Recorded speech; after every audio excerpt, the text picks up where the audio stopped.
Hello, welcome to today's class. We have this radical challenge before us here. The question is x square root of x plus x all over x plus x equal to 5, the value of x that satisfies this equation. So how do we solve for this?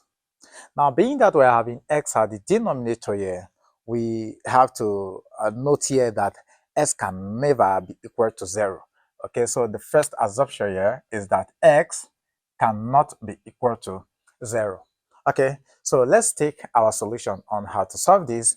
So we take a solution. Now, if you check the denominator, the expressions are the denominator on the left-hand side of the equation, we can factor out x from here. So if we factor out x from here, we're going to end up having x into 1 plus 1, which is equivalent to 2x, right? Good. So we can write this as our square root of x plus our x all over 2x equal to our 5 here. Good.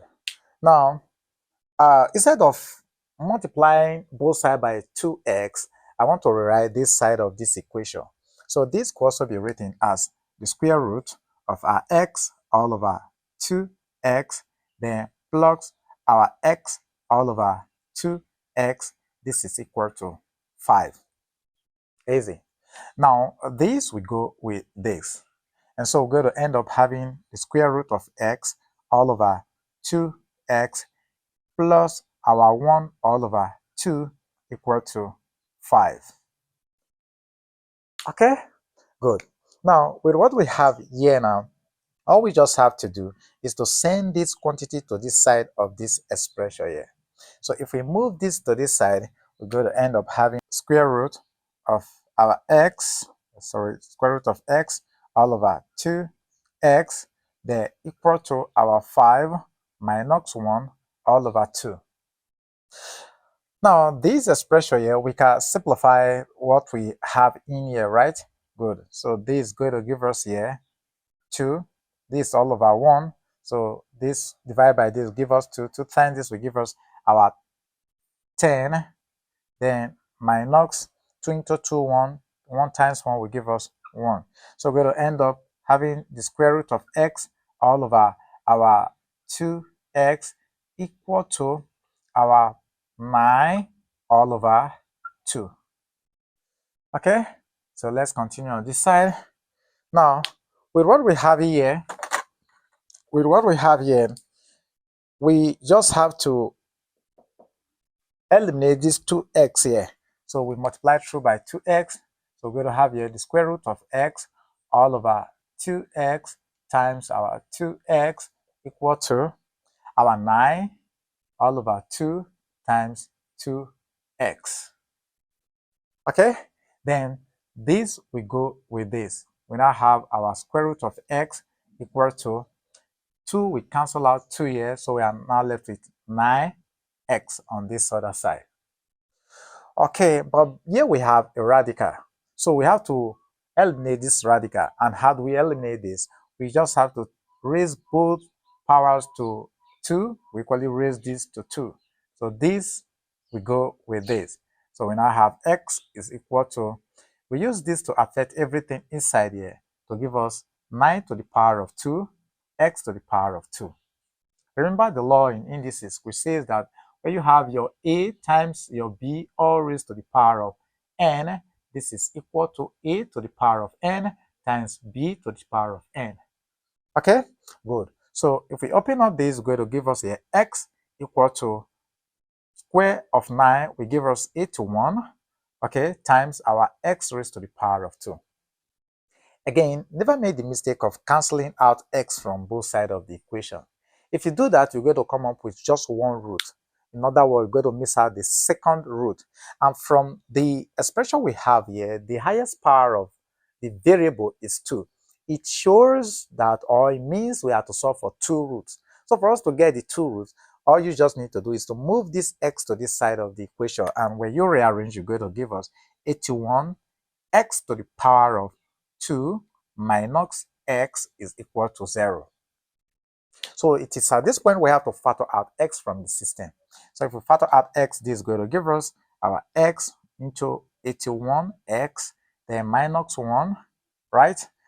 We need to put this bracket here, minus 1 equal to our 0. So applying the 0 property, we equate this to 0 and we equate this to 0. So our x1 is equal to 0. But remember at the beginning we said x cannot be equal to 0. But we have already gotten an answer, one of the answers to be 0. So what does that imply? It means that this root here, this solution here is extraneous. In other words, we have to reject it because it does not satisfy the original equation. And so this is rejected. Although it's an answer to, it's a solution to this challenge, but does not satisfy it. So we got to discard it. We reject this. So our x2, we're going to give us here our 81x minus 1 equal to 0. Move this to this side, we're going to have 81x is equal to positive 1. We just have to divide both sides of the equation by our 81, being that we are looking for our x, right? Good. So this is going to give us 81x all over 81 is equals to 1 all over 81. This will go with this. So now I have x is equals to 1 all over 81. All right? So this is our x2. We just have to ask ourselves, does x2 satisfy the original equation? Yes, it does. But let's just give a simple proof to this. So let's check. So let's do a check. Look at our equation here. So whenever we see x, we want to put in 1 all over 81. So the expression we have here, the square root of 1 all over 81, then plus 1 all over 81, all over 1 all over 81, plus 1 all over 81 equal to our 5. Wow. We can rewrite this expression here. This could also be written as the square root of 1 all over the square root of 81. According to the law of sword, right? Good. And the square root of 1 will give us 1. The square root of 81 will give us 9.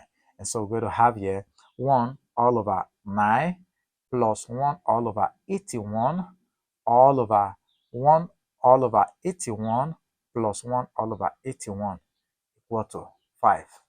Well, everything on the left-hand side gives us 5 when simplified. Let's go ahead and save it. We just have to find the LCM of this and find the LCM of this. For the numerator, the LCM is going to give us 81. So right here, we can say this now implies we have here 81 as the LCM. Then we use 9 to divide 81, that will give us 9. 9 times 1 will give us our 9. Plus 81 into 81 will give us 1. 1 times 1 will give us 1. Then everything all over, we find the LCM of this also. So we have here 81 also. So 81 into 81 will give us 1. Then 1 times our 1 here will give us 1. The same thing for this other side. Everything equal to 5. If we sum up this is going to give us here, this now implies our 10 all over 81. Then this is our division sign. So divided by, add this will give us 2 all over 81 equal to our 5. We want to change this division sign to multiplication. And remember, when we do that, this denominator will come up and this numerator will come down. Okay, so let's continue on this side here. All right, so continue from here. This is going to give us our 10 all over 81 times our 81 all over 2 equal to 5. What happened? This and this will leave. 2 here 1, 2 here 5. So we now have here 5 is equals to 5.